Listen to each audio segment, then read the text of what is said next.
It's we nice. don't mind. It's one set and very nice. Bill Burr. What's going on? Hey, Bill. Good morning, Bill. What's going on? A little tired this morning. Thanks to you and Maureen and everyone else that put that benefit together last night. I stayed up till like 3:30. Did you really? Did you go to the stand? I was going to go, but I just can't do it. An old lady on weeknights. Your presence was missed. I wanted to go, though. I was like, fuck. You know, I found a new way to avoid, to annoy fucking Voss. Yeah. Oh, yeah. I just, you know, Jim's like in the best shape since I've fucking known him. Right. You know? And I mentioned that to Voss.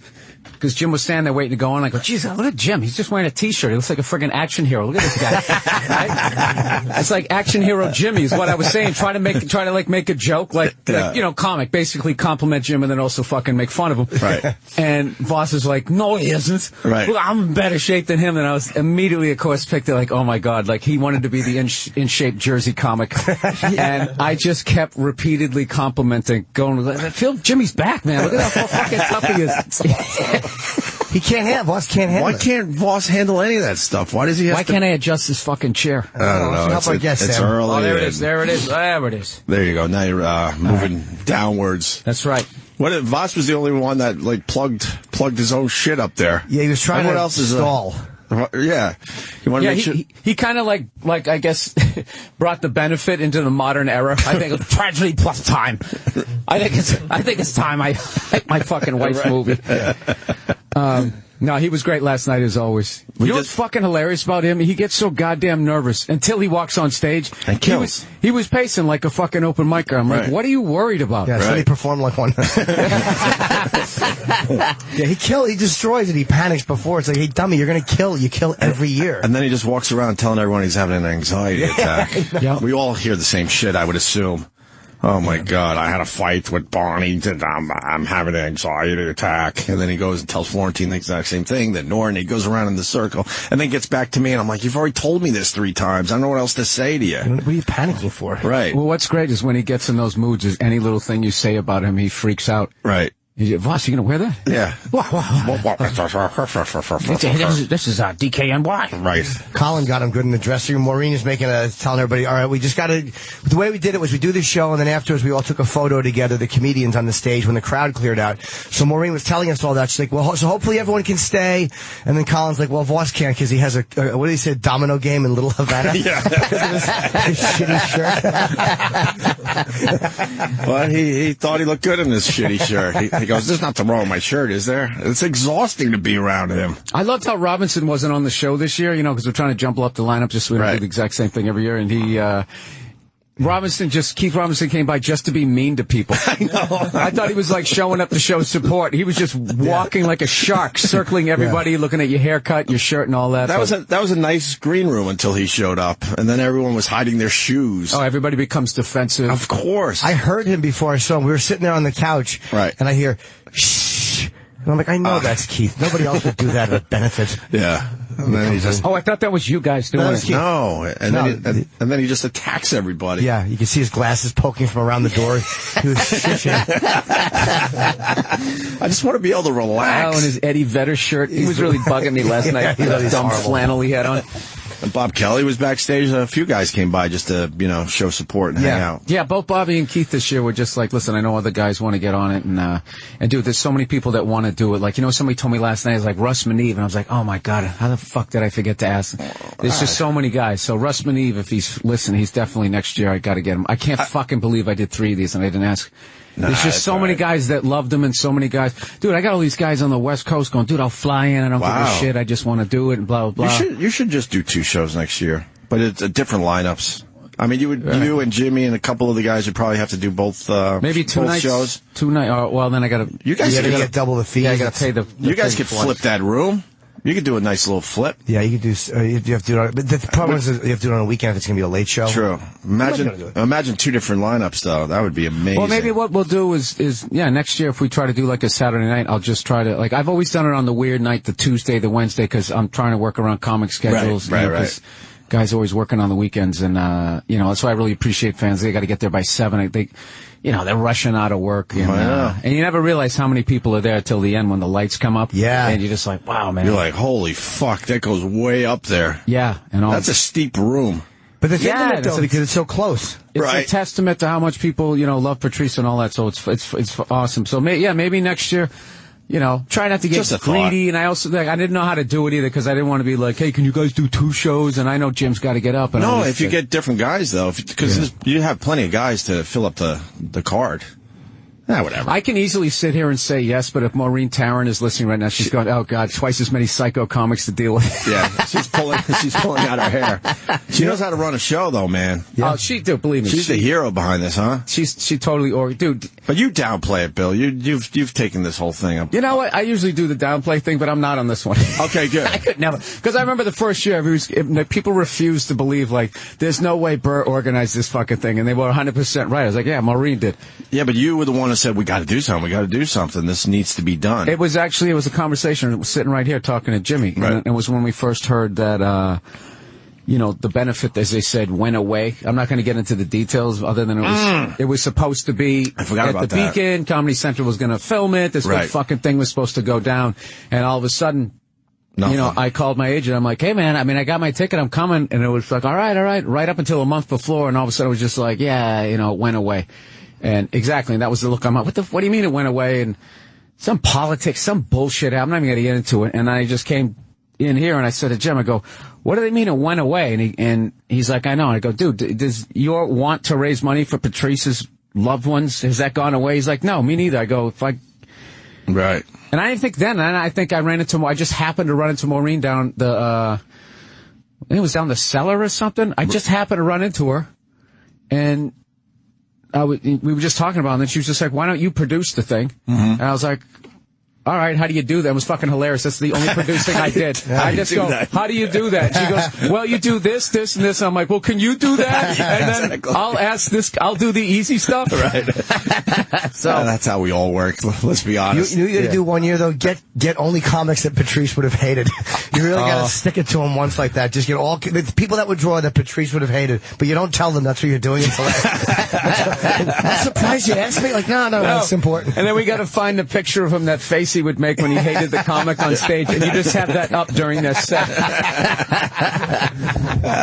Man. No, it was great. It was a smooth show. I was telling Jimmy right before you entered, it was the best reaction. Well, you know You've what? had some amazing comics in the last 3 years, but last night was tight. Everyone had amazing last night sets. We had less comics because the first 2 years we had like fucking 13 comics in 2 hours. It was like go. It was going to. Oh, okay. And everybody had to kind of. So that helped the rhythm and the pacing of the thing. Yeah. So that's what we learned after 2 years. We were just like, why don't we do less comics, more time, so guys can get into like a flow. And even then, I mean, you're asking Monster Comics to do like 10, 15, and for The other years were very good. Don't get me wrong, but there was something about last night. People seemed way more relaxed, and they were just doing their shit and getting just a huge response. It did feel like no one felt rushed or something. I don't know. Right. But man, way to go, Bill. There was more space to breathe this year. And I was telling these guys that you were telling me, she's got a condo now because of the money raised over the last few years. That's awesome. Oh yeah. That's amazing. This isn't the No More of the Pink Football campaign where we're raising awareness. We're actually, other than the money we got to put up for the venue, right? To rent out the venue, it all just goes to his immediate loved one. I'm sure everyone knows the comics are donating their time. They're not getting even a taste. So. Well, I'm getting a piece. Jimmy gets a lot of money. Jimmy gets Absolutely. All right. A portion of Jim's proceeds go to the awareness that Patrice O'Neill was the greatest comic of our generation. That's right. And then I put on my glasses and I go over a receipt and I talk to the mother and we deal with things. Bill, man, holy shit, you've been on a tear. We were. Yeah. I guess we got to make believe. I didn't talk to you backstage. You were telling me all sorts of stories from around the fucking world. Yeah. Bill's made me kind of want to go out and travel. It's like now I'm thinking of like, fuck man. I've been telling you for years, dude. When I flew into fucking Singapore. Yeah. First of all, I'm terrified. This is the first time.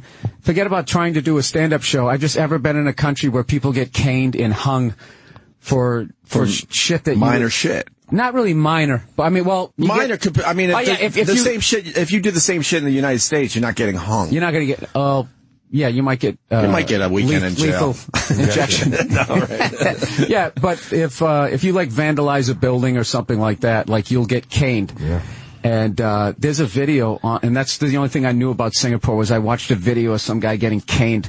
So I'm going through like security, and I don't have any visa to work there, and I'm total disorganized comic, and I didn't know that you didn't need one in this country. Like they don't give a shit. So I'm just sitting there going, all right, I'm going to watch. Just say we're on vacation, and we're literally there for like a day and a half, which makes no sense. Like, yeah, we're here to pick up a bag of money. It just seems like a drug deal or something. And just showed up, easiest country ever to get in, and I'm still just fucking nervous. Because all I hear is what Singapore's like is from people who've never been there in America. Like, dude, if you spit gum on the street, they shoot you in the face. That shit. So I ended up going down right after baggage claim. I'm walking out with the promoter, and this kid from Singapore comes walking up. He's like, hey, Bill Burr, hey. He goes, hey, don't worry, because he heard me talking about it on the podcast. He goes, don't worry about it. You can talk whatever. I listen to your podcast, blah, blah, blah, blah, blah. Like, you talk about whatever you want. And then he said, he goes, no, I love you. Used to love listening to you and Patrice on the Opie and Anthony show. This is the middle of fucking Singapore. That's crazy. Singapore. And I did a podcast before I went to India. I called those guys up. Wow. And they were just like, Bill, we have to ask you about the Philly thing. It's like, wow. So they're podcasting in India? Yeah. That's so strange to me, man. Well, this is the thing. Russell Peters, this is what I've learned. Like, everybody goes, who's the biggest comic, Louis or Kevin Hart or whatever. Right. Here, stateside, I think that's the debate. But around the world, Russell Peters. Hands down. Oh, dude, he played like the fucking O2 Arena. He played like where the Foo Fighters played in like England. And he went to a part of the world where, I might be out of line here, but he went to countries there was no stand-up scene, and now there's stand-up. Right. So, like, the level of influence that he, like, got these guys to do it, and these countries where they have, like, a really restrictive government and that type of thing, like, they're going through their Lenny Bruce years right now. Like, those guys I did the podcast for, they had like the country's first ever roast, I guess, or roast type format, and they did it. And this is the thing: the people love it. Sure. Like the roast fucking killed, and then it's just like over here. Then they decided to upload it, and then every Tom, Dick, and Harry can go see it, or whatever the fucking Tom, Dick, and Harry in India's name is. They fucking, and all of a sudden they had 8 million views, and then it's all these complaints, all these religious groups, and like now they're sort of like laying low. They took it down. The government's involved in it, but it's not like they're going to get beaten or go to jail, but it's just like... It scared them a little bit. They could be like lawsuits, and if people wanted to be assholes, they could drag it out in like 8 years. Right. In court and everything. So that was a big thing when I went through Asia, like the places I went to, like the government was, when I got off the plane there, in Singapore, I'm fucking nervous, and I said, okay, so what are the rules here? And she's like, all right, don't talk about race or religion. And I go, okay. I go, that's it? She goes, yeah. And I go, what about the government? She makes this face. She's like, yeah, don't talk about them either. So I was all fucking nervous. But then I show up to do the gig, and the guy opening for me was from Pakistan, and he went to fucking UMass Amherst. How hilarious is that? Funny. Born there and then went over, and he's like, he's like, yeah. He goes, don't fucking worry about it. And he went out and talked about all of that shit. Crowd loved it. It was like a New York crowd. It's a very like, mixed kind of deal over there as far as age, race, religions. Yeah. And right. Super modern and all that. And he told me that basically if you were going to get in trouble for that shit, you'd have to have like locally live there, and every week you'd be talking about the government, and every week they could keep getting complaints, and then eventually they'd send a guy down. Right. And that's like the jerk-off job. Like, go down and talk to this dumbass comedian. You go down there, and the worst thing would happen, either the promoter, the venue, or the comic would just get a fine. But you don't get, like, fucking caned. So all of a sudden, they don't have you, and they're caning the shit out of you personally. Yeah. Not your first trip. But especially if you're out in a day and a half, it's just too much of a headache. That's got to be kind of nerve-wracking, no matter what people tell you before you hit the stage with that. You got to have it in the back of your head, like, dude, it's Singapore too. It's gorgeous. It's totally up to date. But there was this fucking mom and dad are home vibe, right? Where it's just this little island, and they got that thing on fucking lockdown. Like, you're allowed to fucking go outside and play and all that shit, but the parameters are you just feel them. They are fucking, like over there.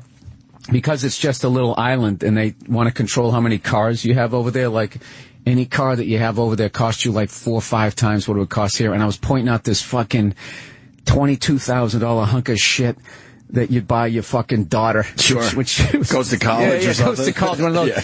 I was like, how much would that cost over here? And the guy was like, about $110,000. Wow. Yeah, and then this is the deal. You can only keep the car for 10 years.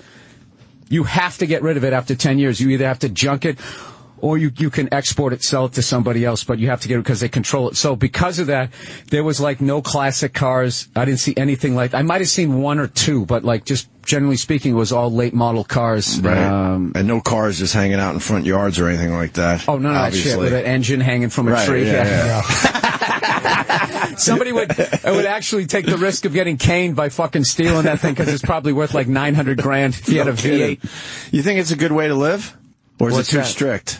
Like, what was your feel for that? That they're so controlling and... I would go... Well, first of all, I've been, like, just going to Hawaii, I would go fucking batshit crazy on an island after a while. I would just fucking... And one day I would lose my shit and run into the ocean. Yeah. Just freak. But, you know, it was...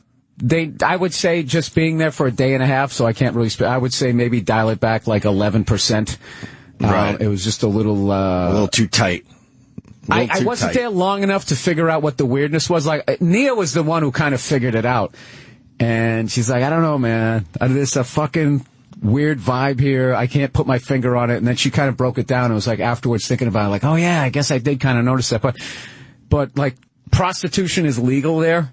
And they actually have a brothel over there, a 4-story brothel. It's called 4 Floors of Whores. It's what wow. That's great. Catchy. Yeah, and they were like, hey, do you guys want to go over there? Because they don't, like, judge it or anything like that. So I was sitting there going, wow, look at that. They don't have, like, the hang-ups we have. And then Nia's like, yeah, but all the hookers, they got to fly them in from, like, Vietnam. You know, so it's, like, sort of, like, mildly racist. Like, hey, well, yeah. They don't have any locals? Yeah, don't shoot any loads on the locals. Now, if it's 4 floors of whores, it must get really ugly as you're getting to the 4th floor. I would imagine the good ones...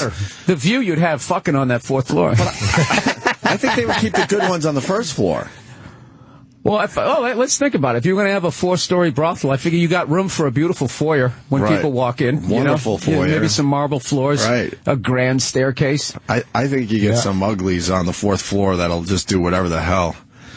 Yeah, the 4th floor, the back rooms. I think the 4th floor has got to be just an ugly, nasty place. One of them, at least in Brazil, one of them is a changing area. I don't know if they let you change in the rooms, but there was a locker room area. So there was one floor in Brazil that there was nothing other than just preparation stuff and getting ready. Get a little locker for yourself? Yeah, then you go upstairs and start. So it was actually 3 floors. 3 floors of whores? Yeah. Preparation area. Preparation area, yeah. Up, down with your dick.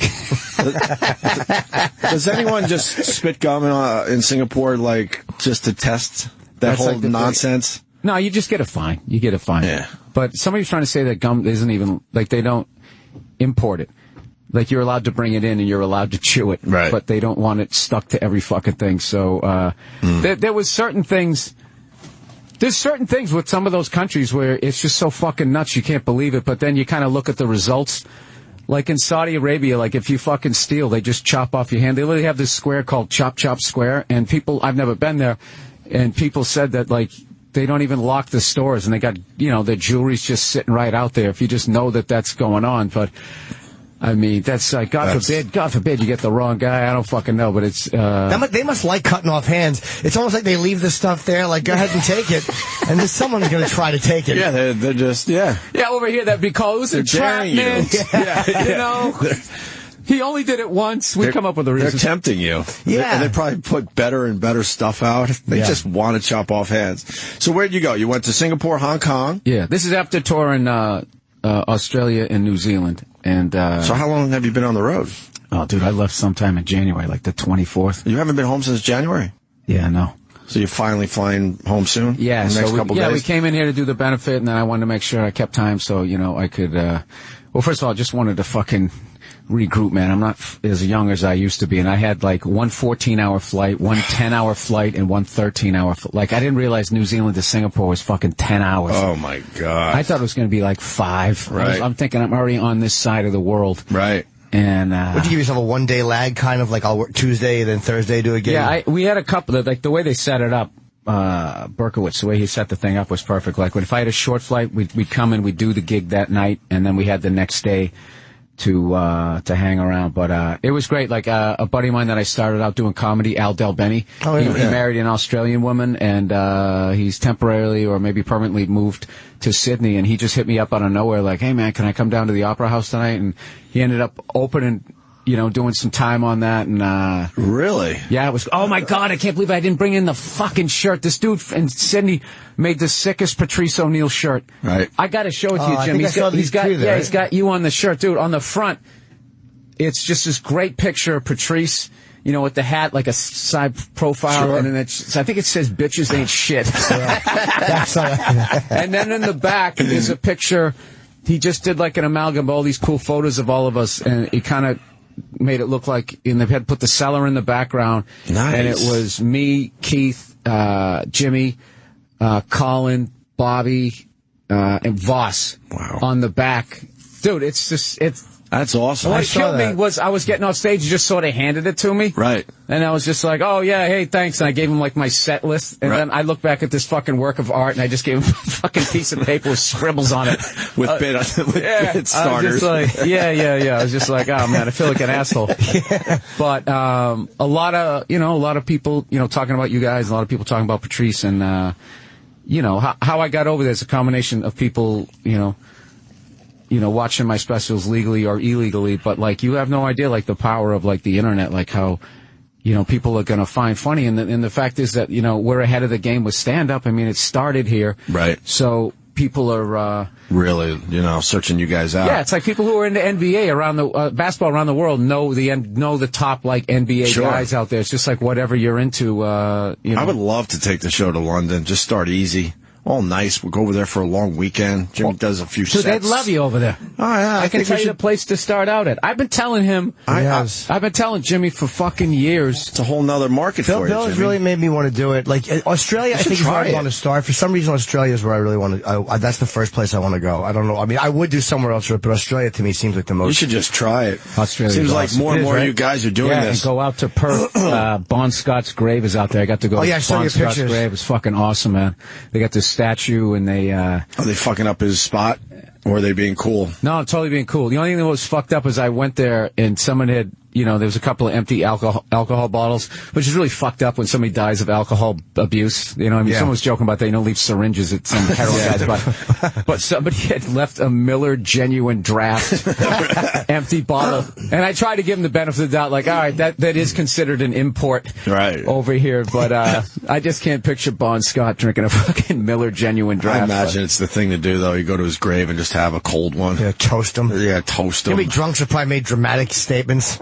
You know what I mean? Fuck you, Bond. They cried and just made everyone uncomfortable. His coffin's probably beer soaked. Yeah. Everyone just pouring a little for Bond. Actually, no, he was, this is creepy to know this, but he was cremated because it's just it's a little thing, which is really a good idea, because I think they had to move Jim Morrison's body before somebody dug it up, because they already were taking shit off of his grave. And it was just like, by the time I went to Morrison's grave, like, you remember, I always for years just saw that head that they had of him, like just the bust, I should say. Yeah.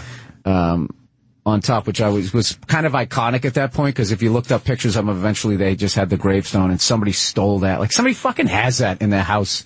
But they start taking pieces off that, too. A lot of people just have a little piece of it, and then someone finally took the whole thing or the rest of it. Oh, yeah, that's it. Look at all the graffiti, but all the tombs in that graveyard. Look at a lot of... Dude, and that is so fucking hard to find.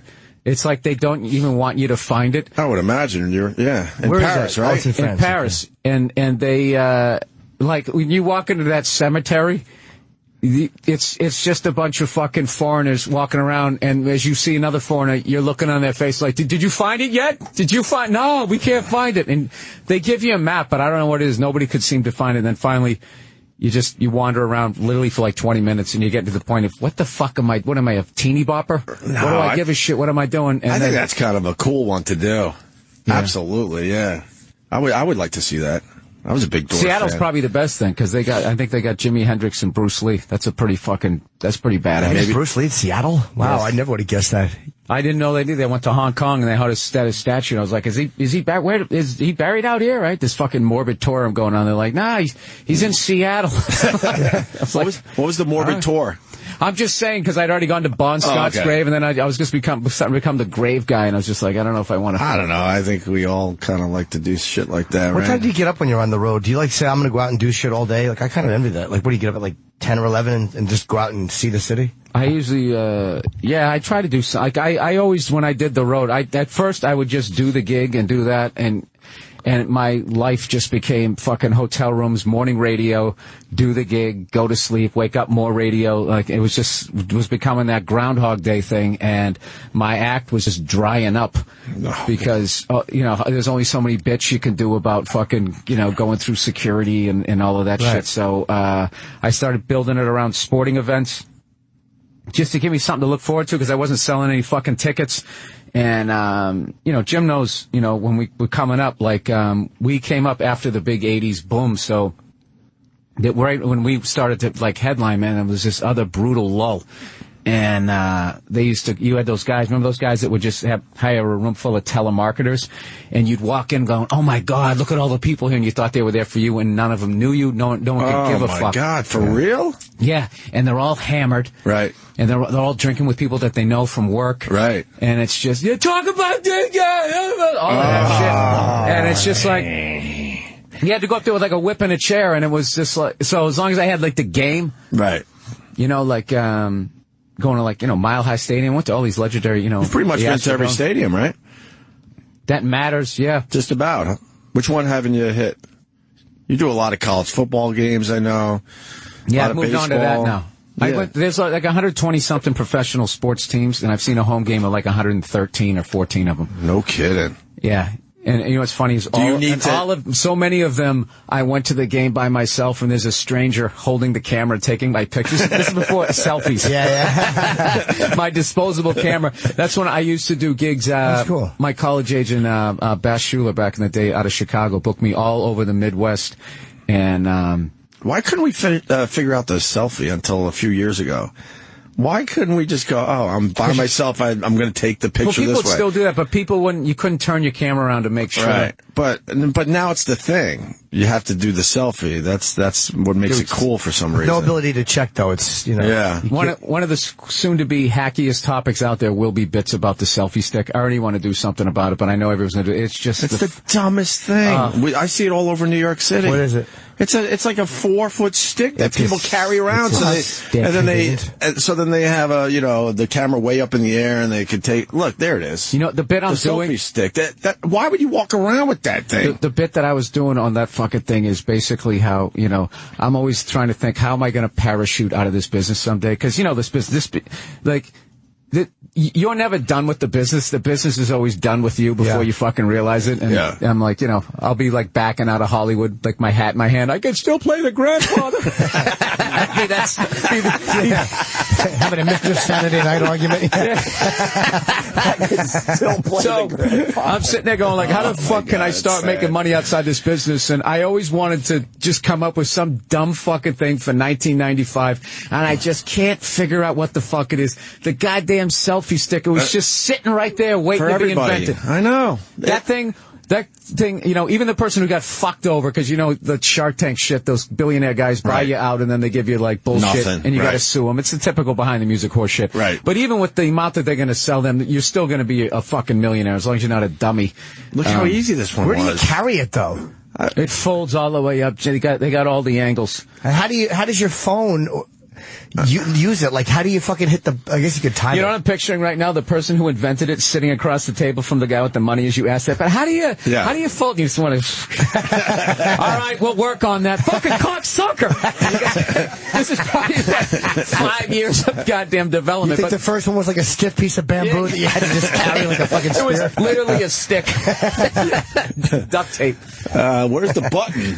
I'm sure there's a button on this damn thing. There is a button, yeah. There's a button. The guy who did that he's got to be a multimillionaire. Look how easy that one ridiculous. is. Just hold out your arm. I would love to say that he is, but when you see like Lord of the Rings, how that grossed $6 billion and the company was saying we're still not in profit and everybody had to sue to get the money. Like I don't see the selfie stick guy getting all his money. Right. Yeah.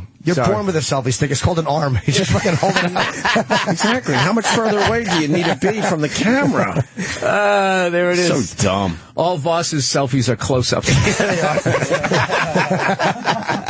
Very good. Little teeny arm. What about the rest of the world? So, how was India? Thank you for explaining my Coney joke. It's okay. I was happy just to further insult him.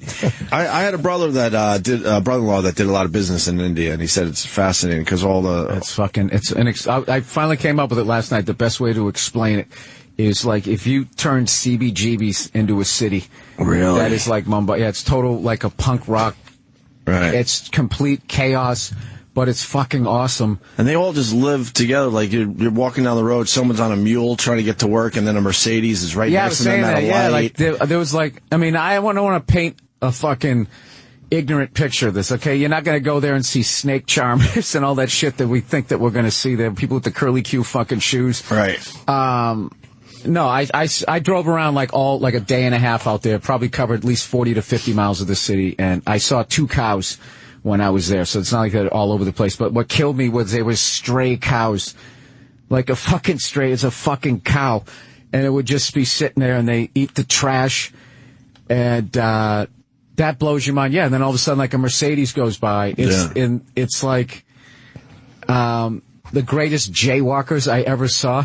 What do you mean? They just fucking just go. It's like they just go. They just walk off the curb and step into traffic. They don't speed up or slow down. Neither does the traffic, and nobody gets hit. Wow. I was riding in the cab. We were riding over to do like. I think I'm telling the story the wrong way here. I get there, and like India was the biggest fucking pain in the ass to get in there. Like we had to go down in L.A., give the passports to the fucking India consul, whatever the fuck you call it. Just give them the passports and leave. We'll give you these things back in 10 days. You know, we got to send them up to San Francisco. And I just kept going like, wait, you can't just give me the fucking piece of paper now, or look, here's this. You got my shit. You got my information. Let me leave with my passport. And when you have the thing that you need to stick in, I'll bring it back. No, that's not how it works. So we fucking, gave him to him. So 10 days later, it comes back. I should have brought the fucking thing in. He's such an idiot this morning. It just has an extra piece of paper now stapled in, like where you would get stamped, except it's your work visa. And then I show up, and I get there, and it turns out that once you get in, you need a piece of paper to get out. I'm like, what do you mean I can't get out? I got my passport. And they're like, nah, it's this new fucking thing. I guess the United States fucks with Indian tourists when they come over. They really break their balls because they think they're going to illegally immigrate. So this is their fuck you back, where they fuck with U.S. people. And what's funny is way more so on the West Coast than the East Coast, because I don't know why. I'm guessing somebody on the West Coast, like Governor Schwarzenegger, somebody from like California, somebody said something about India or something. But like, like the story I kept hearing was Norah Jones couldn't get out. Like, she had to spend an extra day there. And I'm thinking, Jesus Christ, they won't let her out. They'll fucking put me in prison. You got a few extra days on your hands. Yeah, so I wake up in the morning, and I got to go down to this governmental building, and the guy's saying, like, listen, he's handing me this pamphlet, and he's going, like, this is the States or India? This is in India. And he's handing me this shit, going, like, this is your passport. This is a copy of your visa. This is your little picture. They're going to ask for this. This thing here is called this. And I'm going, dude, can you just handle this? He goes, no, I'm not allowed to go in there. And I'm like, what the fuck? Meanwhile, the guy driving is running every fucking red light, like barely even slowing down. I'm like, dude, like red lights count out here? And he laughed. Yeah, not this time of morning. Just blowing through. I'm telling you, dude, fucking punk rock shit, just chaos. Right. And what killed me is Seinfeld's coming there next month. He's playing this fucking awesome venue, of course. And I fucking, so we show up, and I go into this fucking building, and I got to go up there, and I'm sitting in line with all these people, and we go, get checked in, and I'm sitting in this fucking room, and I suddenly realized, I was having this flashback as I was sitting in the room, remember in Stripes when the guy was teaching the English to people? Oh, yeah, that son of bitch, shit, son of bitch, shit. I was thinking, like, I'm the son of bitch, shit guy, because I don't speak the language, and I'm sitting there with all these fucking people. There was like a lady next to me from Afghanistan, this other guy from fucking, I don't know where he was, New Zealand or Australia, all trying to get this fucking piece of paper to get out of there, dude. And they said it'd only take 30 minutes. It took like 2 hours and 45 minutes, just like the DMV. All these papers, I didn't have the right fucking papers. I had to go back out. My phone was dying. walking back out in the streets of India, looking around like, Jesus, how do I find this guy? Yeah. And yeah, he came out of the crowd out of nowhere, and I kind of charmed the lady upstairs, and I was able to get him in. And what a pain in the ass. So wait, is there any way to get the exit paper before you get there? No. So you have to go to a government building when you're there? Yeah, and they charge you for the folder you got to put in, but it's like 45 cents. They're not even making any money. It's just a pain in the ass. Yeah, and dude, I go in there, and they got all these file cabinets like stacked up that you can see into with the glass, and all of them are empty except for one that looks like has like the original papers of the Bible is what it looks like, and it just says computer. Like, it's like, what is that, the fucking owner's man? Like, and it was wrapped in this, like, rubber band or something. I was just like, dude, I could light that on fire. Nobody is looking at those old ass. No one's gonna ever touch that again. That's funny. Yeah, but it was this weird sort of like complete, like, levels of poverty you'd never seen, and then you just see a group of hipsters that you could see in Brooklyn, except they were Indian kids with skinny jeans that are hanging off their fucking asses, I asked you last night, you think they, know they're that poor? Does it bother them as much as it does us seeing that from where we come from?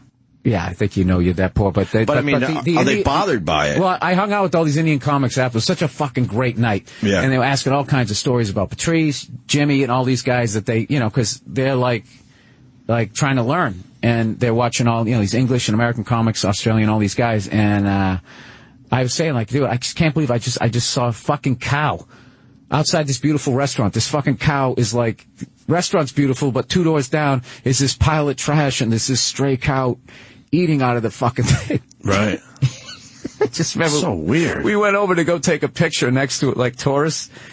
And I remember, like, the next day when you fill out the passport, have you been next to any livestock or anything? And I'm like, no. I'm like, yeah, actually I have. We all say no to those questions. Yeah, but you gotta. But like I said, I just can't get over that, and I saw some, like, fucking, like, this fucking the poorest kid I've ever seen in my life. There's some little toddler kid with just a shirt going to the bathroom barefoot and just fucking walked away like nothing.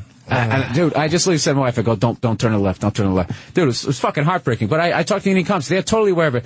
And they just said, like, the promoter was just telling me, he just said, look, I grew up here and I'm just desensitized. Because I know, but it's one of those things, like, it's so, down a certain road, like I wouldn't know where to fix it. Yet they're totally excelling in, like, technology and all that. It's everything. But I would highly, despite the pain in the ass to go over there, the fucking people are awesome. They're fucking hilarious. They got great taste too, like the comics that they like and everything. Like, they're just, they don't like any hacks. Oh, dude, I could tell off the air, dude. Some of the shit that they're such fucking comics. Like, they asked a couple, how's setups, punchlines, and they were just like, all right, who do you fucking hate? Like, who do you think is getting all this attention, but they just absolutely suck? And I'm I'm on the other side of the globe, and I'm like, this shit is all the way over here. It was fucking hilarious. So if any of them are listening to this, I had a great time talking to you guys, and thank you for getting me on the podcast and all that. It was a really great, awesome group of guys, and the show was ridiculous. It was actually people who all live there, or people who are like expatriates, or they're all people. No, in India. That's what the shit about India was. It was all Indian people. When I went to Hong Kong, it was like a lot of expatriates and maybe 20% Chinese people, and Singapore was a ridiculous crowd. It was like a fucking New York crowd, man. Wow. Really, like Singapore and Hong Kong, like really just international cities. And did you like Hong Kong? Yeah. Yeah. Dude, when you walk around Hong Kong, I swear to God, you feel like you're in Chinatown or New York. But it's just gigantic. Right. Unless you're on the water and you see the skyline. But when you go into the city a little bit, you're just walking down the streets. But it's, to just look at it really quickly, I should say, it looks like that. And sometimes parts of San Francisco a little bit, because there's a lot of hills and shit. But, at least I think there was, dude. I'm really like fucking, it was a whirl kind of wind thing, like. Been to too many places. Here's another one. New Zealand, dude. You go into New Zealand and they like check the dirt on your shoes. What? Because it's a totally like pure island. Yeah. And there could be some sort of fucking organism in the dirt that could literally fuck up their ecosystem. Like, dude, I actually promised New Zealand people I wasn't going to say how awesome it was there, because that was my thing. Oh, this place is so fucking awesome. I'm not going to tell anybody in America about it. Everyone says how amazing this place is. It's incredible. And, yeah, dude, I mean, dude, we went and I saw a fucking waterfall. Right. Like, you drive out of the city for like, a half hour, and you just go up and there's this fucking waterfall that like looks like out of a movie. Right. And it's not even one of the best ones. It's just one of the waterfalls. And like, 80% of 7% of their birds are only on that island. Of course, I didn't fucking see any. I didn't have any time, but yeah, it was. I'm looking at some pictures of the waterfalls alone. Did you do any of those weird sports they do over there? You know what I went to when I was over there? I went to the Australian Open, and I watched Serena Williams play. Oh, no kidding. I saw. Oh yeah, dude! Fucking Australian people yell out too. There was this fucking drunk guy, and he was yelling out at this woman. Her last name was Keys, and they put Z on everything. Like, you want a little brekkie instead of breakfast and all that. So this guy's going, "Come on, Keezy!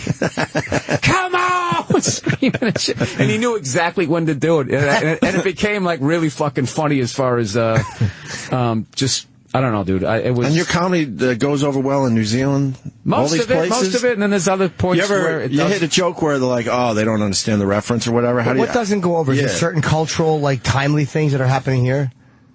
No, you'd be surprised what they know. This is what when I go over there, I just act like I'm here until they don't laugh, and then when it doesn't work, I just make fun of myself for thinking that they'd understand that. You acknowledge it, right? Yeah, like, you know what else kind of was a weird one was I was talking about my wife making me a sandwich, and over here I just said, cut it in half and dump some Fritos.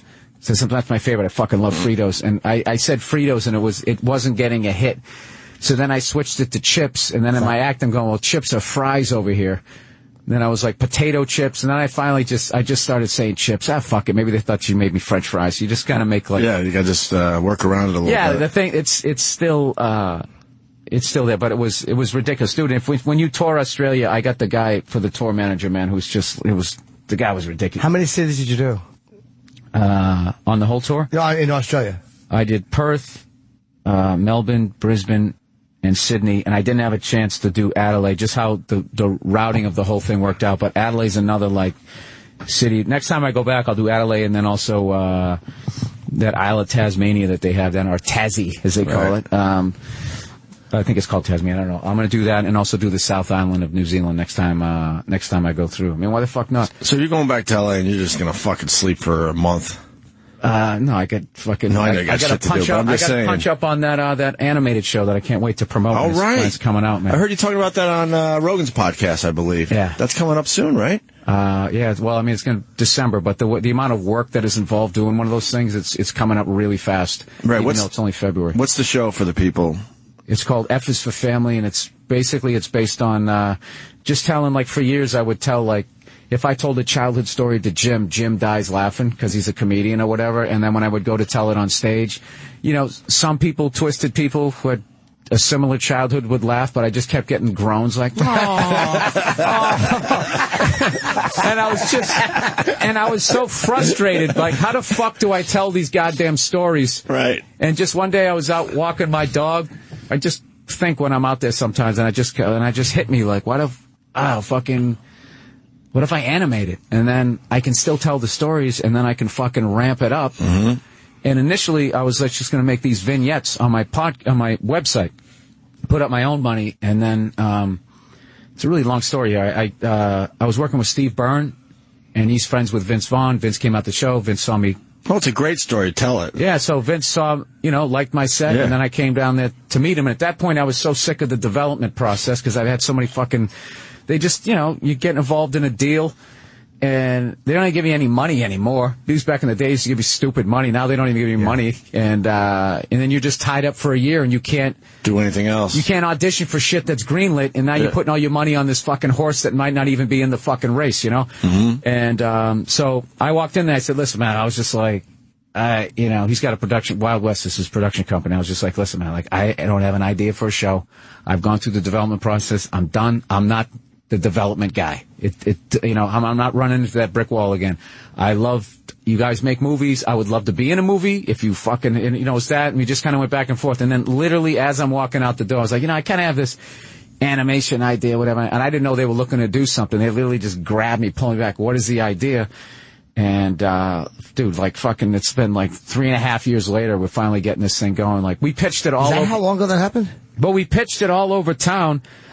We got with this guy, Mike Price from The Simpsons, who's just a force of nature. Like, dude, he's like the captain of the ship. And what's great is, like, once all of a sudden it was going to become a show, I was kind of nervous because it's just like, man, I don't want to put all my family shit out there. Like, this isn't going to be fair to my dad, my version. Well, you can tell them I'm just exaggerating. Yeah, that's them, Dad. They roll it. Yeah, No, they but what pump it that is- shit up. but what it It is didn't now- go down that way. Yeah, but what it is now it's just, you'll see, like, if you knew my dad, you see elements of him because it became an amalgam of everybody's dad. 'Cause Right. when we put together the writer's room, we just had guys coming in and women coming in telling their stories. And when, like, they were telling shit, and they just like, oh, fuck, man, that sounds like my dad. And then if the writing matched up, then, so it's really going to be a cool thing. But, so anyway, so then we just started pitching it around town. I mean, we went to Adult Swim thinking like, this is going to be Perfect. it. This is going to be perfect for that. Dude, we walk in there, it's such a young company. Everybody's in like their 20s. Like we're meeting with a 25-year-old guy. We're coming in looking haggard. We're all in our 40s and talking about doing a show that takes place in the 70s. And they're trying to wrap their heads around. They're like, all right, old guys. See you later. Good luck with that. And I was just like, I've always been content to just be a comedian because I love doing it. So I was just like, hey, guys, we went everywhere. Went to Amazon, went here, whatever. And Vince, another force of nature, guys. That's what I'm learning out there, dude. You just got to be this fucking plow. You just got to plow through it. Is he as cool as everyone thinks, Vince Vaughn? Absolutely. He's the same guy, right? Dude, he went into the pitch meetings. It was fucking hilarious. We went into pitch meetings and he brought like his agent, like we were rolling like fucking 15 people deep, and we'd go in and there'd just be some 25-year-old kids staring at these fucking old guys. And then we finally went into, he was the one, I believe, him or Peter Billingsley came up with the idea to fucking go to Netflix,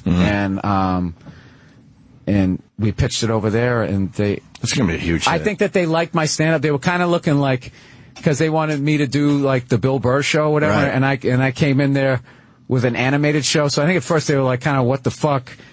But then, Vince was there, thank God, and they're like, all right, well, what do we got to lose here? We'll do like 6 of these. But then what happened is, once they saw what we were doing, Netflix has been unbelievable. They're the exact opposite of a fucking TV network, where TV networks are always like, yeah, we want edgy.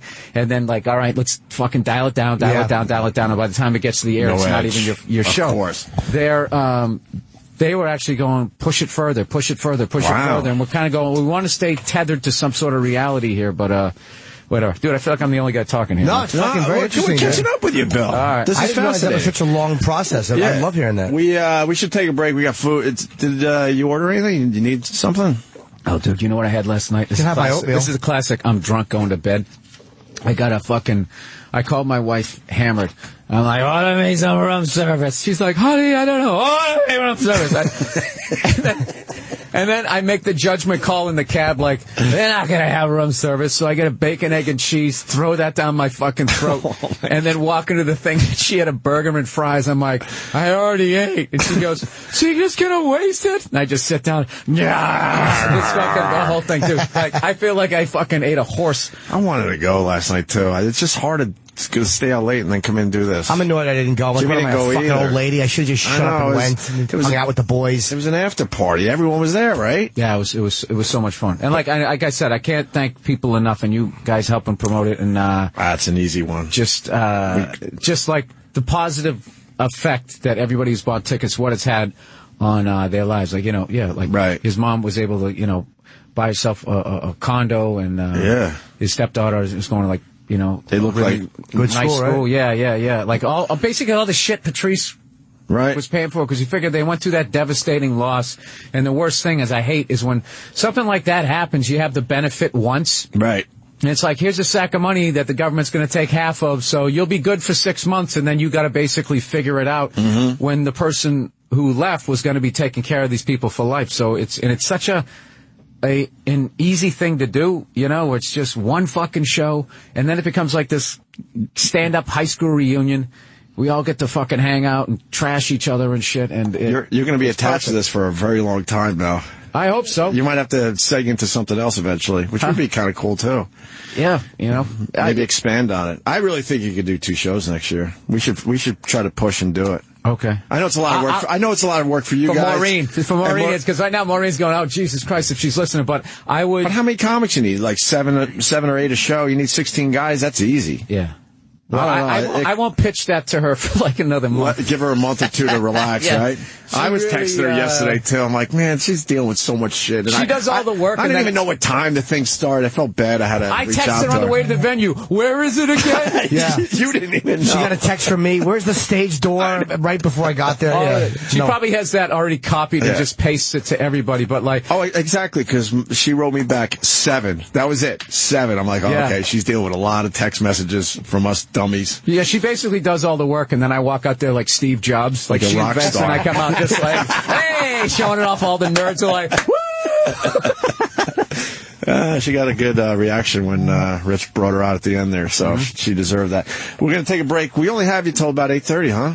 You got a busy I'm going to day? go home and do the Dan Patrick show, so it's like I gotta fucking try to knock all these things out while I'm still here in town, because I never get to do... Yeah, we miss you, Bill. That's for sure. I want to talk about helicopters after the break. Okay. You were talking about helicopters before you went out on stage yesterday. I was horrified. Yeah. I want to redo that conversation with Jimmy. Yes, Bill was on the set of The Twilight Zone. It's a great helicopter story. Oh, Jesus. I told Jimmy when I got in, I'm like, Bill Burr is into helicopters now. You got to hear this. Holy fuck. We'll get into it. All right, quick break. We'll be back. Valentine's Day is this weekend. Forget the long lines and crazy shoppers. Sherry's Berries! Sherry's Berries, everybody. Bill Burr loves Sherry's Berries. That's right. Giant fucking strawberry nuts dipped in something. Chocolate. Can you say chocolatey? Because I can't. Chocolatey. I can't say it. Chocolatey goodness. So I'm down to just saying chocolate goodness. Put nuts on your berries with Sherry's Berries. Sherry's Berries. I bring the Sherry's Berries home to my house every year. Dude, that's the perfect gift because it's such a manufactured holiday. Like Sherry's Berries is doing you such a solid. Absolutely. There you go. Frisbee it right at her. Hey, what'd you get me? Did you get me any chocolate-covered pretzels? And it's unique. There's many different kinds of chocolate strawberries. What kind of flavors could I get there, Opie? Well, you got the white, the milk, and the dark chocolate goodness, topped with chocolate chips. I gotta tell you, I'm a dark chocolate kind of guy. Wink, wink. I'm a huge fan. What percent, though? What percent? What do you mean? Well, the dark chocolate has all sorts of percents now. You go 70% dark. You go 80% dark. Oh, I have no idea.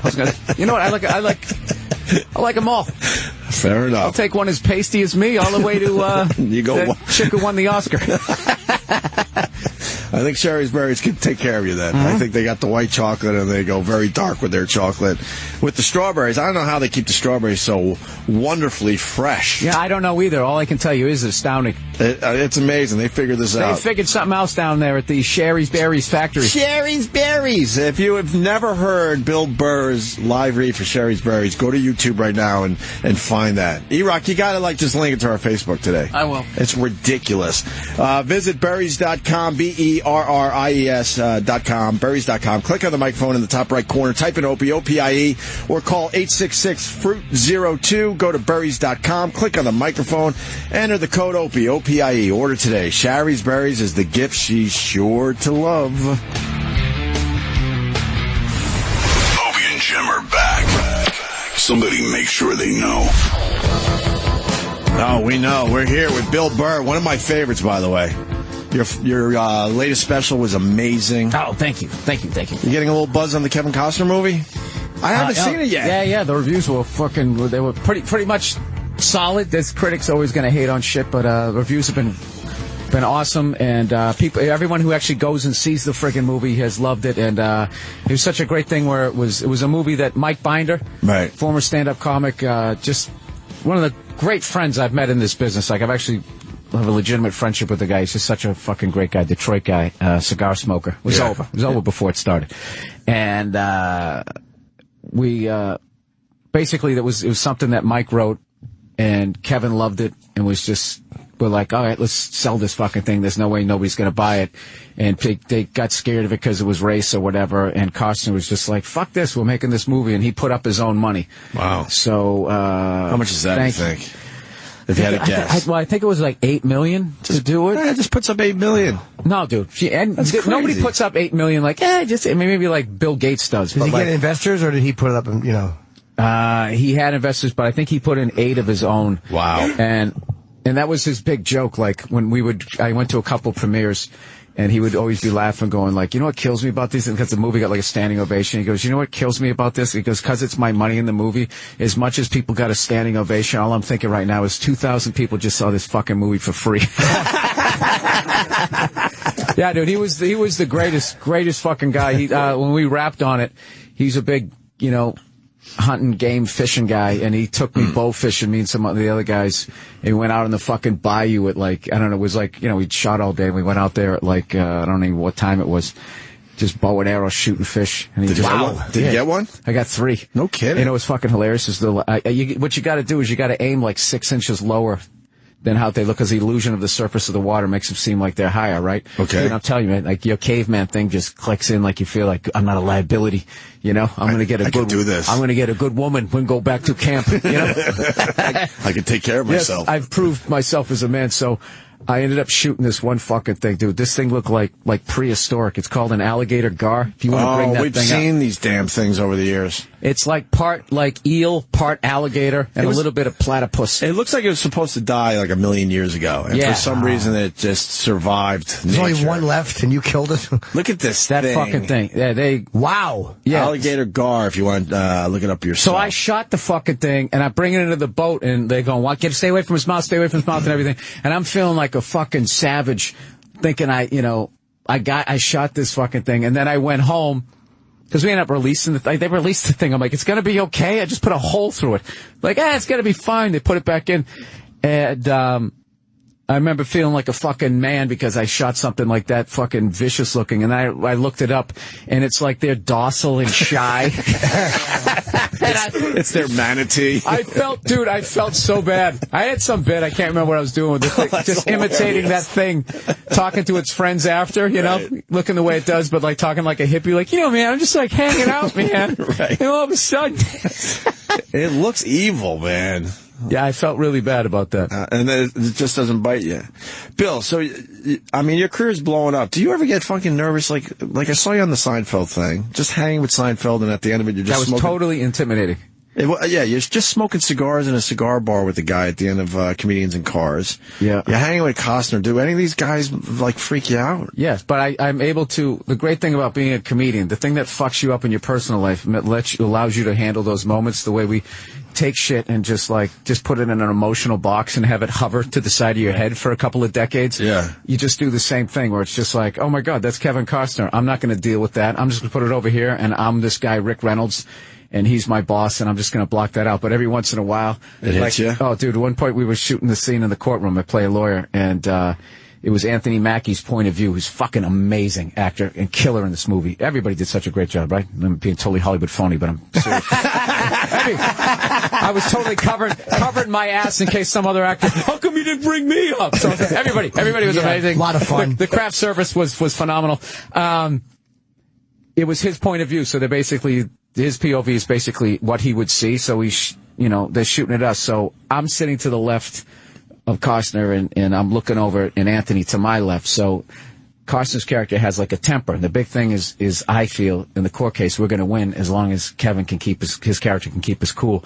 And Anthony is saying shit to bait him. And he said one thing that I knew was going to piss him off. So I just made this acting choice that I was going to look at him, just kind of put my hand on his forearm, like, hey man, like, just chill. Calm down, right? So I didn't realize he was all fucking lit up and everything because it's on him. And I meant to go look at him, and I immediately, in my head, went like a little girl, like, oh my God, that's Kevin Costner. And I totally, broke character. You can see it on your face. I could have done the high-pitched thing better if I didn't fucking go out drinking last night. But I just totally, there's definitely, moments, there's been a couple, that remind, Robin Williams, I had one where I did Jeff Garland's, this improv show that he had, where he just kind of does this. It's like an improv game that you go up and go do. So I'm sitting in a chair next to him. What was fucking hilarious is I was probably I felt like I was a foot away from the guy sitting next to him, and his arm hair was touching my arm. Tickling you a little bit. And I remember he used to always do bits about how hairy he was and how it looked like he had a sweater on. I saw all those Live Aid things. Not Live Aid, Comic Relief. Comic Relief thing that he did. And I'm literally thinking and then I'm laughing to myself that's iconic arm hair. It's very famous, that arm hair. Yeah, that's an intimidating guy to improv with, though. Robin Williams. Oh, God. Big time. All of that. Imagine. And I probably come off as an aloof asshole, but what it really is I'm so downplaying everything that I'm trying to act like fucking it's normal, but it completely isn't. Now, so you do a movie with Kevin Costner. Are you guys still in touch? I always wondered, when do the relationships kind of, not that you hate each other or anything like that, but where it sort of fades away because now he's onto something else, you're onto something else? How the movie thing works is usually you'll make there'll be one person that you hang, like me and Mike Binder became the director. Right. Yeah, comics, sports guy, Detroit guy, smokes cigars. That's what I said. It was over. It was there was no, it was inevitable. But as far as Kevin's got he's got a big life, dude. You know what I mean? He's always working on other movies and that type of thing. So if that guy actually would, I don't know that he would have time to hang out with everyone who wanted to hang out with him. I told him, because he goes this fucking boar hunting. I told him, man, he's like, you got to take me on one of those. I swear to God, I won't get in the way. There's this weird thing where I love animals and shit, but there's certain ones that I could actually kill and not feel bad. No problem. There's something about the noise a pig makes. I just don't have any empathy for it. I don't know why. You like his voice. Shut the fuck up. Who was telling us about I think Cowhead, Mike Calta, I guess, right? He was talking about boars and that they're just evil. Oh, yeah, they are, dude. They're just evil fucking creatures. Dude, there's a fucking YouTube video of this guy. He's wild boar hunting, and he's going up this hill. It's 45 degrees. He's an older guy, a fucking seasoned hunter, and this thing comes flying out of the brush, dude. This guy falls down, and this gun goes off, dude. It's it becomes a Three Stooges movie, and he's trying to fucking run away. The only thing it was missing was the Benny Hill music, and his buddy wants to shoot it. Right. But it's not like the movies where you just I'm going to take the shot. You're not. Your buddy's there. So he was trying to get out. I don't know where the fuck it is. And I'll look for it later. Yeah. Pissed off charging. Wow, there's a million pissed off charging boar videos. Yeah, they're fucking pretty nasty, man. Oh, yeah. They look nasty. I hear they are nasty. So and absolutely delicious. Absolutely. You got to talk about helicopters before you say goodbye to us. Oh, okay.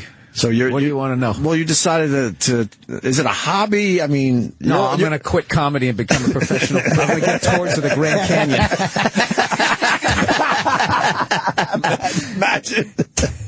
I did that tour. Hey, aren't you that guy from I Love the 80s? Yeah, shut the fuck up. That was another life. You realize that as you're 1,100 feet in the air, you're like, oh my God, right. Fucking don't look at our pilot.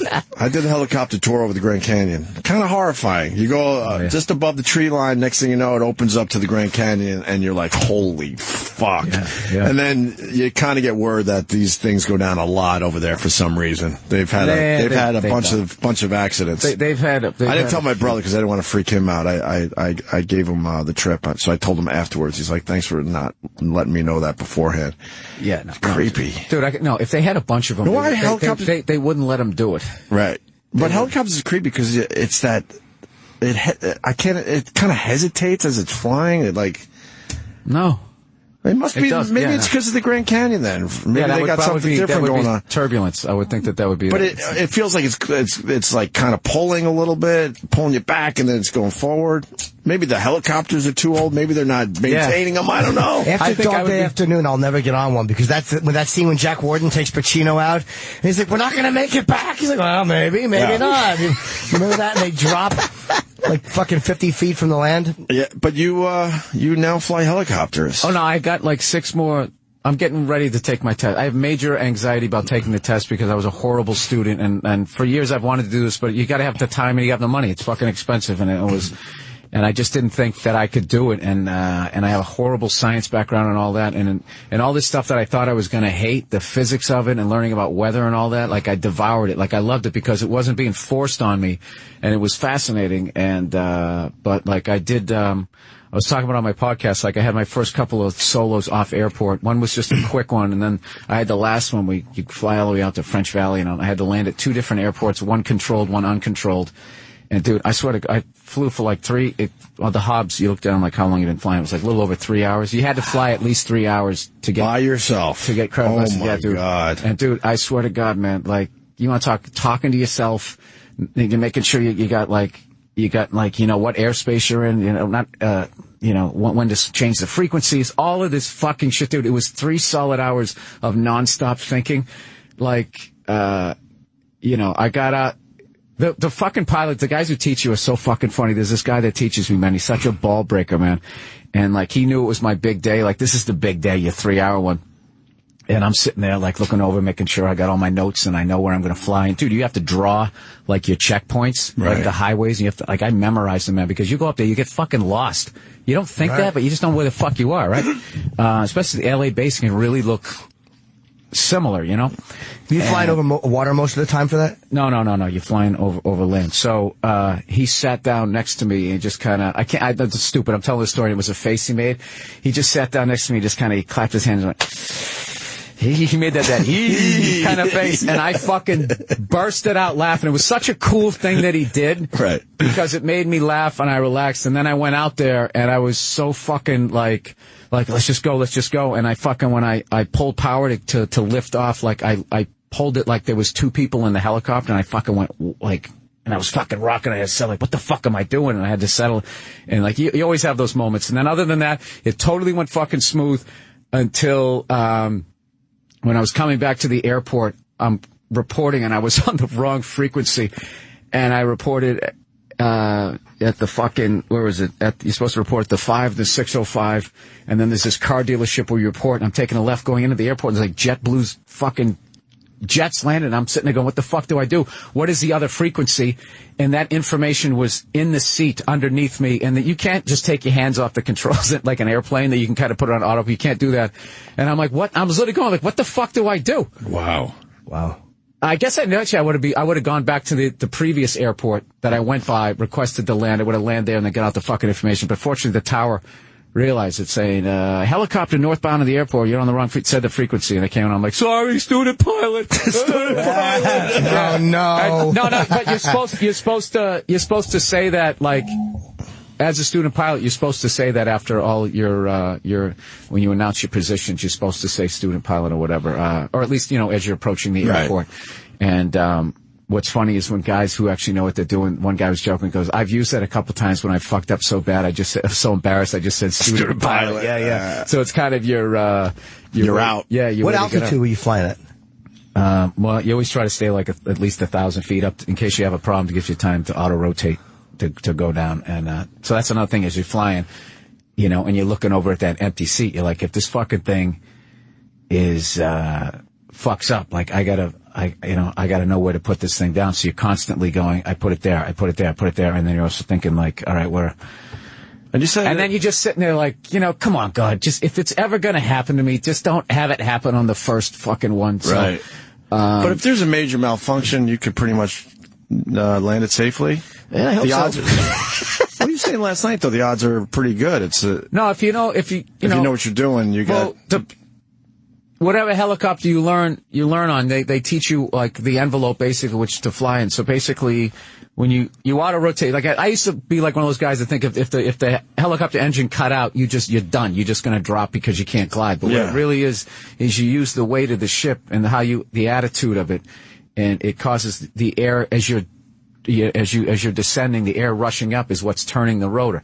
So the thing is there's a critical point though that the RPMs can't drop lower than. And that's like the second you hear the low RPM horn, dude, is the most sickening fucking, that fucking noise Jim Carrey makes in the first Dumb and Dumber. Picture that to the 90th power. Oh my God. And you just like a lab rat, you just slam the collective down. And what's the collective? That's your power. It looks like an emergency brake. And that's the thing that it basically makes you go up and down make it as simple. And, you immediately slam that fucking thing down, and you want to have it at about 65 knots is the speed you want.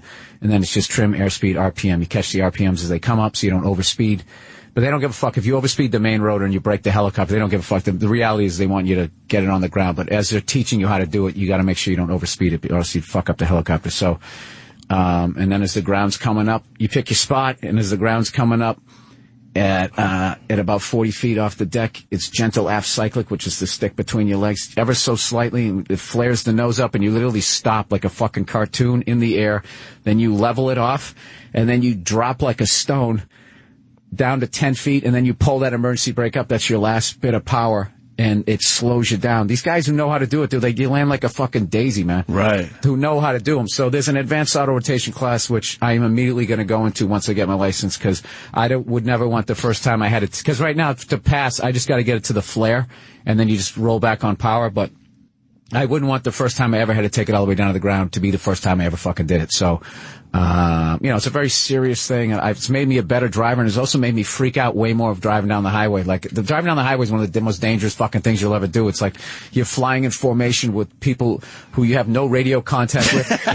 They don't have a flight plan. They've done no pre-flight on their car. They're texting. They're hungover. They're talking, and it's just like, somebody can come flying out like on the other side of the road and slam into you. It's just like, dude, it's the sickest fucking thing. I think of it every time I'm on the highway. I'm like, we can't figure this out better still? This is nuts. You're absolutely the fact right. That, you would never fly a plane as close as you'll drive a hatchback to an 18-wheeler. Right. And you're just counting on the fact that this guy sees you. You have no idea where he's going. You have no idea his mental state. You have no idea what the fuck is going on. And it's like... all the cars you trust just on a lane highway where they're flying right at you. We just assume, they're going to do the right thing, and we're not going to have a massive collision. I got my motorcycle license, and I rode for like 3 months out in L.A., and this guy loaned me a bike. He goes, don't be the asshole who buys the bike and then decides it's not for you. Right. So fortunately, he loaned it to me, and it was smart because I gave it up after 3 months. I was just like, I thought I was gonna ride and feel free and fucking see all this shit, and it's just, dude, it's just fucking terrifying. Terrifying. There's nothing around you. Yeah, and it was just too much. Dude, you drive down the street and some branch fell off a fucking tree. That can literally just, like, you don't just fall out of your car when you drive over a branch. I literally, after a while, I'm like, I might as well be riding on the front end of a car. I'm like a fucking hood ornament. Right. And I just kept getting on it, thinking, like, can I fall off a motorcycle this week? Like, what do I have coming up? And the answer was always no. Yeah. And I also, play drums and shit. I'm just thinking, like, what if I fucked up my legs and I could never play drums again? I just think, like, shit like that. And that's not where you want to be. And one time I thought I was feeling comfortable and everything. I got off the bike and I noticed, like, not severely, but I was shaking. And it's like, literally, it's smart. Like, if you go on and you have no fucking fear, like, you're... Oh, there's a million guys, obviously, that love it. Yeah. We were in L.A. for the X Games, and we talked to all those motocross guys. Dude, those guys are unbelievable. Insane, right? They're unbelievable. But I asked them the basic question, like, do you ride, on the highway? And I'm almost every single guy said, no, I'm not crazy. And you know what they could do with their bikes in competition. Dude, those motocross guys, when they fucking do that 360 and shit, like, I know they land in foam and shit, but it's just like the first time. How do you do it the first time? I always think that. Here we go. Right. Now I gotta, like, do this. And hopefully it'll work. Savage shape, like the amount of, like, the torque and just how you have to control that fucking bike, man, is just like... They say when they're in competition, they're in complete control and they know how to fucking ride their bikes and stuff. But on the highway, just like you said, they're like, there's too many people. You have to just fucking trust that they're not going to just come in your lane because they don't see you and all that everybody shit. Talks about in aviation is you don't want to fly on the weekends because it's all jerk-offs like me, like, this is my hobby. Really? Yeah. and you want to fly on like not most perfect conditions. If it's a clear day on a fucking weekend, like, I would think that your odds of somebody flying into the side of you go up exponentially because everyone's just like, because, dude, they played me this thing. There's a guy who was not instrument rated, and he was flying. That's the great thing I love about flying in LA is there's barely any cloud cover, and all of a sudden all this cloud cover comes in, and dude, you want to talk about a guy freaking out? He's literally yelling, I'm gonna die. I'm gonna die. He's talking to tower, and they talk this fucking guy in, and it's just... That's going to be embarrassing when you land. No, it isn't. It isn't, dude, because... I mean, if you're freaking out like that. No, but it isn't, though, because... Okay. It's something, if you just, dude, because everybody's been that guy soloing for the first time. Because all those pilots were breaking my balls afterwards. Like, talking about my liftoff, how awful it was, because they all saw it. They all fucking saw it. Just busting your balls out. That's awesome. Fucking just, merciless. Dude, pilots, merciless fucking ball breaking. Sure. Just type A fucking maniacs. And, but once you just say, I was just like, I said to him, dude, I've done stand up at the Apollo. I've done fucking Letterman, which is terrifying. There was nothing scarier than flying that fucking thing for 3 hours by myself. And that's another joke I have. Like, I don't say a solo. I'm like, am I flying by myself? And once I said that, everybody's just like, oh yeah. And then they all say, like, dude, I was scared shitless too. And they're like, what gives you a really boost of confidence, because you look at them, they're like fucking, you know, they're looking like Maverick to you. Yeah. So you're just like, all right, that's cool. You started somewhere. What else do you got to do to get the actual license? What's your next test? You know what? I don't even know. I did a bunch of them right before I left, and then the thing with my job is then there's periods where I don't fly for a while. So then what I do is I just rent a helicopter, and I go up with an instructor, and we just kind of review the stuff I know. But then I also always pick a cool flight plan. Like, I'll fly over my house. I flew over Dodger Stadium, like it's just that's it's awesome. The coolest fucking. The night flight was the shit, dude. When we did the night flight, we came over the Hollywood Hills, right over the sign, like between the sign and the Griffith Park Observatory. And, dude, I felt like I was in Die Hard, dude. It was the fucking shit. Right on. I can't even, like, it's such like a privilege and a responsibility to be able to do it. Like, you really, this weird way, like, matures. Like, I'm such an immature asshole, but like, I find like I'm not joking around or anything. Like, I'm really, you know, you can't believe too what you like when you finally solo, like unless you're a fucking jerk off, like you never think you're ready, right? Like they know when you're ready. So when they go, all right, I'm stepping out, fly the traffic pattern, like you're just sitting there and like you can't believe what you know. Like when I went to fly the traffic pattern, which is basically you take off and then you turn crosswind, downwind, turn base, then final. It's just like you're just flying in this rectangle, right? So. Like, my second time around, they had me hold over this building as a JetBlue, and they just called my tail number. They told me to hold, which is you basically just loop back around the building, and I did it, and I was thinking, like, holy fuck. I didn't think I knew how to do that. And you just, all this shit, you're like, crossing over 3-0, carburetor heat coming up, you're just talking to yourself.